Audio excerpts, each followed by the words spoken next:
status. Today I'm going to show you the similarities between the fall of Rome and the Roman currency and the world's global status currency in the present, which is the United States and the US dollar. So let's get started.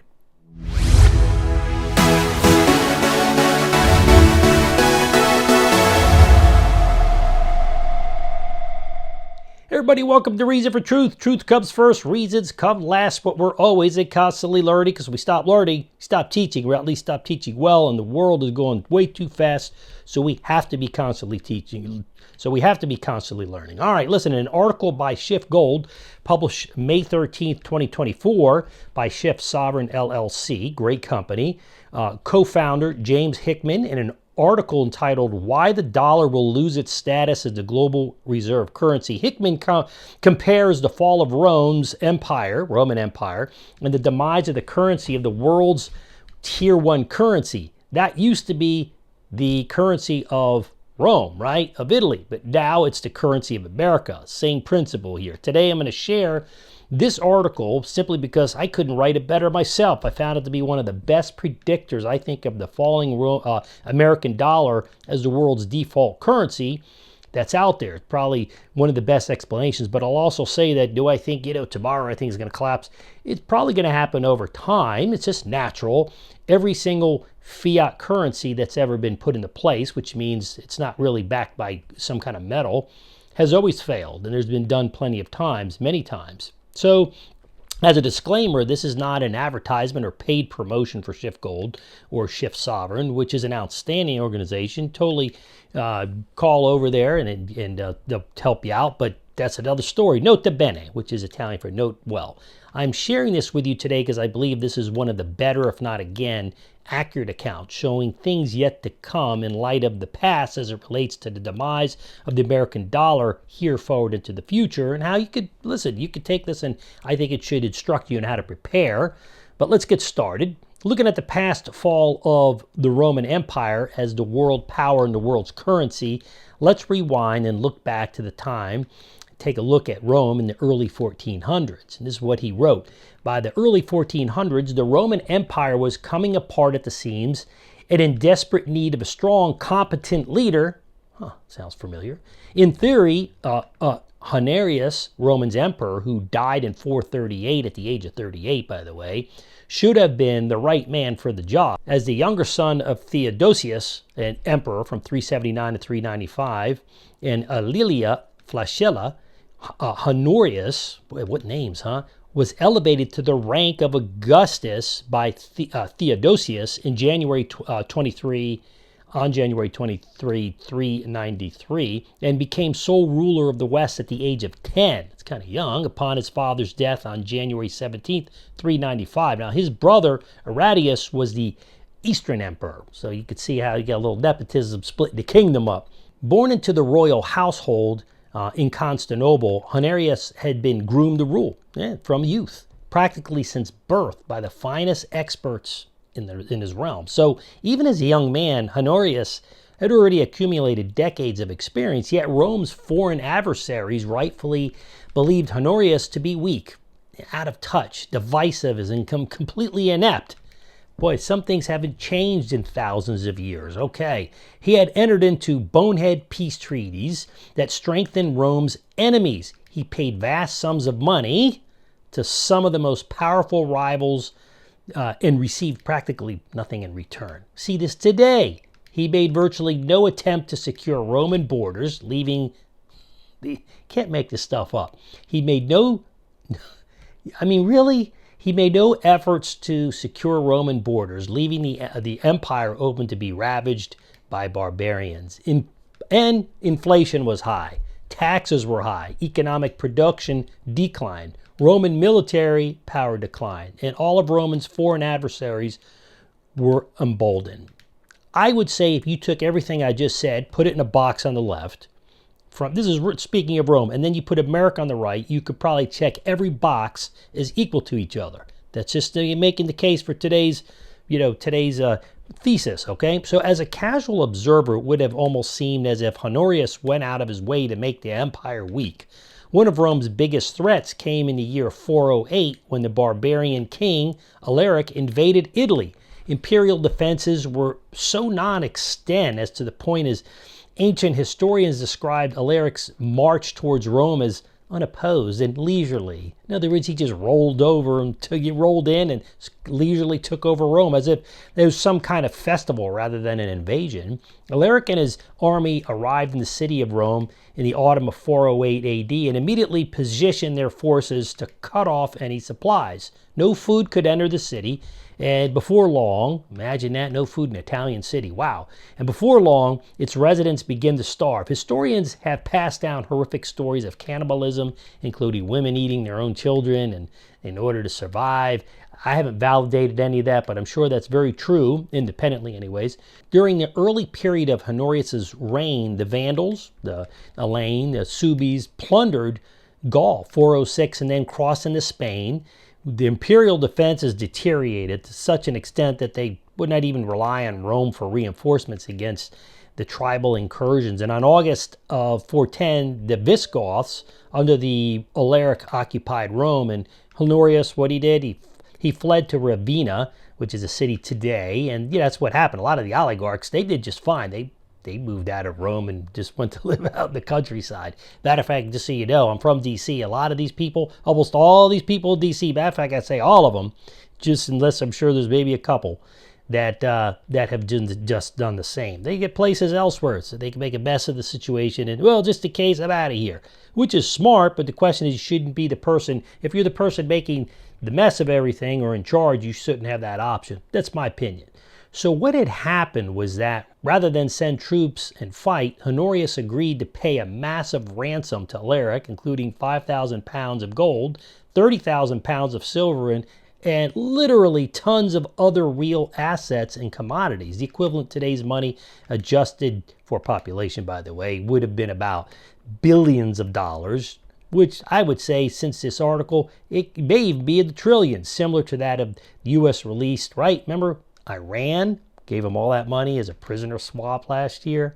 That's all that was. Same thing. Another box to be checked. Naturally, Honorius didn't have such a vast sum in his treasury, so Romans were forced to strip down all their metal, their shrines, well, that's not a bad thing, and their statues in order to pay Alaric's ransom. Ironically, one of the statues they melted was a monument to Virtus, the Roman god of bravery and strength, leading to the ancient historian Zosimus to conclude that all which remained of Roman valor and intrepidity was totally extinguished. In other words, that was just a sign or a symbol of their final demise. Rome had spent 2 centuries in the early days of the empire, from the rise of Augustus, 27 BC, to the death of Marcus Aurelius in 180 AD, as the clear, unrivaled superpower. Like us, the United States, almost no one dared mess with Rome, and a few who did, they really never lived to tell about the tale.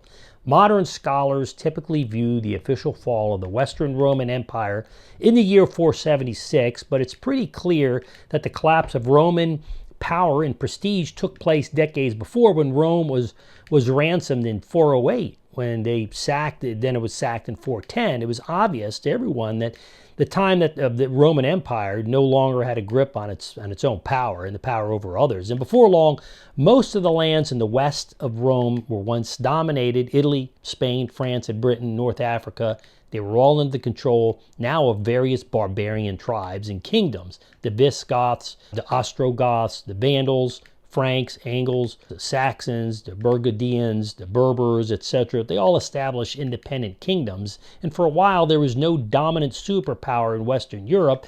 It was a multipolar world. It's exactly what's happening to the world right now, exactly. And the transition was rather abrupt. So this is where I think, and what I think is happening now. We're experiencing a similar transition, and it seems equally abrupt. The United States has been the world's dominant superpower for decades, but like Rome, the later stage of the empire, the U.S. is clearly in decline. This should not be, by the way, a controversial statement. So let's not be dramatic. It's important to stay focused on the facts and reality, and that the U.S. economy is still vast, it's potent, it's wide, it's deep, and it's strong in many ways. It's blessed and it's abundant. The United States has an abundance of natural resources if we ever tap into them. Incredibly fertile farmland, as long as we don't sell it to China, and some of the world's largest freshwater resources. incalculable resources of energy and many other key commodities. But as long as the government keeps you from taking advantage of those at the moment, well, you're going to be in decline. In fact, it's amazing the people in charge have managed to screw things up, the writer says, so badly. And yet they have. The national debt is out of control, rising of trillions of dollars in debt every year. Debt growth, in fact, substantially outpaces U.S. Economic growth. Social Security is insolvent. The program's own trustees, included U.S. Treasury Secretary, admit that it's a major trust fund will run out for Social Security in 9 years. People in charge never seem to miss an opportunity to dismantle capitalism, i.e. the economic system that created so much prosperity to begin with, brick by brick. So I ask myself, and you could ask yourself why. It's because I come from a government town. People who are in the government just spend money that they don't earn. When you have to earn it, whether it's through a job, you say, well, they got a job, they work for the government. No, they spend other people's money. There's no pressure. As long as you have a government job, you're not going to lose that job. I got a lot of friends that work for the government, very secure, and I'm not putting them down. They're great people, by the way. And there's a lot of people in the government who work hard, by the way.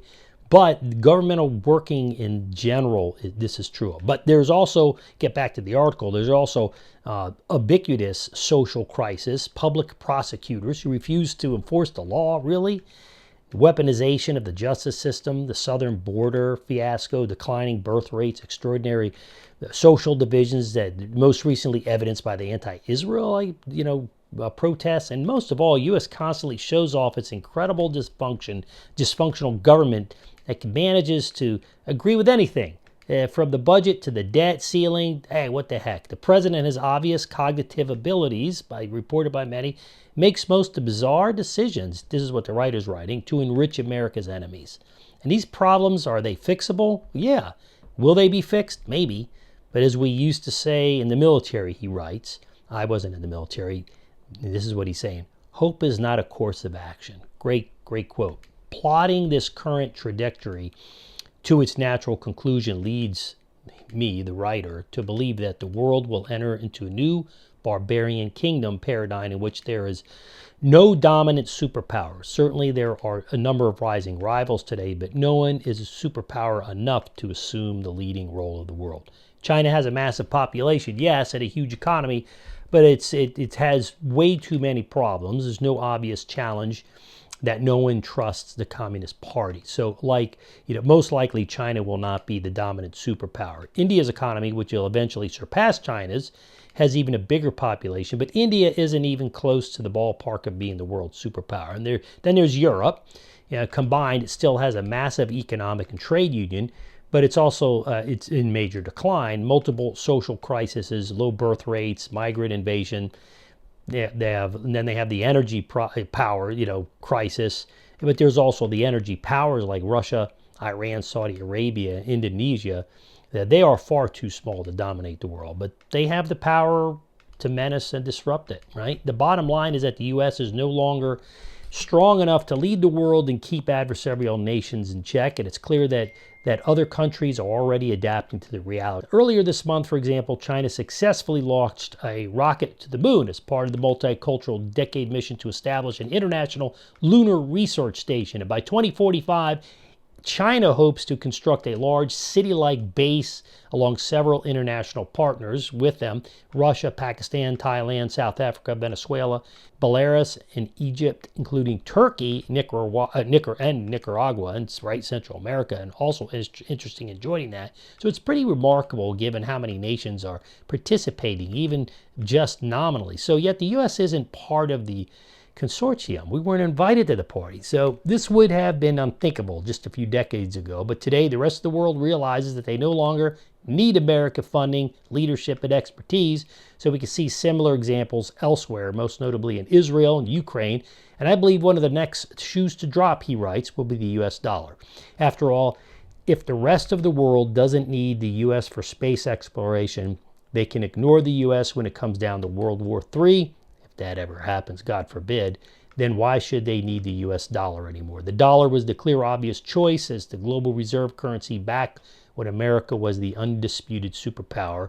And I would add to that a good steward of that money, that U.S. reserve, But today it's a different world. Foreign nations continue to rely on the dollar. Ultimately means government, central banks buying U.S. government bonds. And why should they take risk when the national debt is already 120% of GDP? In addition, Congress passed a new law a few weeks ago authorizing the Treasury Department to confiscate U.S. dollar assets of any country it deemed an aggressor state. So while people might think this is a morally righteous idea, the reality is that it will only turn off foreign investors. So why should China, Saudi Arabia, or anybody else in the world buy U.S. government bonds when they could be confiscated in a heartbeat? It's going to backfire on us. All of this ultimately leads to a world where the U.S. dollar is no longer the dominant reserve currency. I would say this is done by plan. I think this is not accidental, or I don't even think it's really ignorance. I think it's ignorance on a top level, but I think they know exactly why they're doing it is to take us off the world reserve.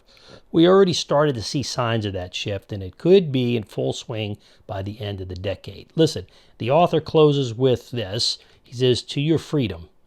And the author closes with, "To your freedom." Now listen, personally, I want to add to this in that we have seen to become a bloated, lazy, tyrannical government organization with no discipline anywhere in its governance, from morality to financial responsibility. I know I grew up in the Washington, D.C. area. I used to sell to federal agencies, some good, some real lazy, sold to the military, naval. My dad worked for the Department of Navy, and they were very disciplined and very good. NAVC, NAVAIRS, NAVSUB, great organization, great men and women I used to work with. But I also sold to the Census Bureau, which was the most disturbing experience in my life. No one really worked. A lot of immorality I would hear. I'm just saying the things I heard at the lunch table, because I would eat in the lunch table. But I won't go into that. They're a different breed. There's also the patriots, the people who work hard trying to bring things back to normal. Who's to blame? Well, I'd say the blame is for American leadership. Just look back to the presidents, for Congress, the Senate, and I would say who voted them in office. America has become just like Honorius, failed, inept Roman emperor who led Rome directly into enemy's hands. Through the fall of Rome, Honorius was one of the weakest of the Roman emperors. When he did intervene in politics, the actions were usually disastrous.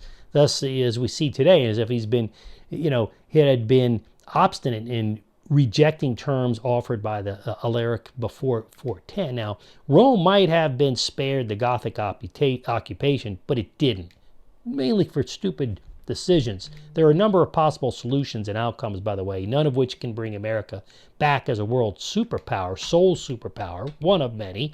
I would say yes, but not the sole. We can stabilize ourselves to have a decent and productive existence, but that depends on the moral, fiscal, and conviction, realistically speaking, the turnabout in the country. Personally, I can't see such an existence of all 50 states in the current state as they are now. What that means, whether states move to other states or some leave, I don't know. I'll leave that up to you to decide, and we'll see what history says playing out. But our hope and the good news is that God is on the control. He's on the throne. That's true. I know that sounds like a cliche, but God has given each of us a brain and a mind to think, physical hands to take action in His image and with logic. We use logic and the heart to better the world for our children and our grandchildren. And the question now becomes one of unity and moral standing before God. So let's pray that once we have suffered enough to the point of wanting to make change, that God steps in, helps us restore the United States and Europe under God's guidance, under His word, in a new place where the good news of Jesus Christ once again will be proclaimed, lived out in modern culture. And God is going to restore us. He will restore us to some degree, economically, national defense-wise, to some degree. But that's not the way we used to be. That was called history. And in the end, let's view the eventual decline of the U.S. dollar as the world's default currency as a challenge for us to incline and rise up to what God has next, not what was, in light of His word, His ways, and His mission. And that, ladies and gentlemen, is my prayer.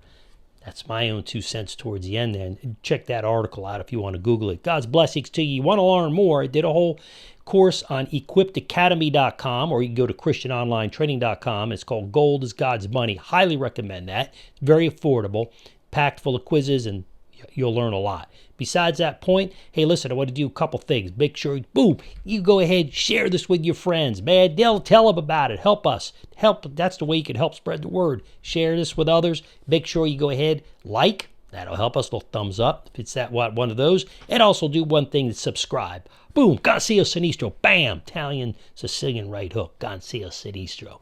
Hit that little alert bell down there. That's what happens when you hit so hard. Sometimes the bell just goes off, but mostly you got to click that too. So remember, subscribe, hit the bell. God's blessings to you. Stay strong in prayer. Listen, we're just living through history. Let's stay strong. Remember, the joy of the Lord comes despite all circumstances. I'm your host, Stevie Garofalo. This is your Reason for Truth for today.